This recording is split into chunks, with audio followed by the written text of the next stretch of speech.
देश के जितने भी 5वीं अनुसूची या 6वीं अनुसूची के जो क्षेत्र हैं, इन पेशा कानून को नजरअंदाज करते हुए एक लाइन लिख दी जाती है कि राष्ट्र हित के लिए जमीन ली जाती है।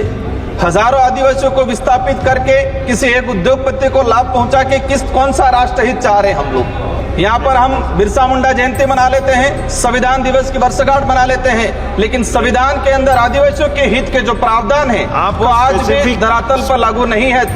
राजकुमार जी, धन्यवाद सभापति महोदय। मैं आपके माध्यम से सरकार का ध्यान आकर्षण कराना चाहूंगा। आज हम आजादी का संविधान दिवस लागू होने का 75वां वर्षगांठ मना रहे हैं, लेकिन संविधान के अंदर आदिवासियों के संरक्षण एवं उनके हितों के लिए 5वीं अनुसूची का प्रावधान किया गया है, लेकिन इस 5वीं अनुसूची के प्रावधानों को आज तक धरातल पे लागू नहीं किया गया है। कोई भी सरकार रही हो, ये अनुसूची के प्रावधानों को लागू नहीं करना ये दर्शाता है कि सरकारों की मानसिकता आदिवासियों के लिए कैसी है। माननीय सभापति महोदय, अनुसूचित क्षेत्र के अंदर 5वीं अनुसूची में प्रावधान ये किया गया है कि आदिवासियों को जमीन किसी भी अगर प्रोजेक्ट के लिए या किसी भी कंपनी के सीधा हस्तांतरण नहीं कर सकते हैं।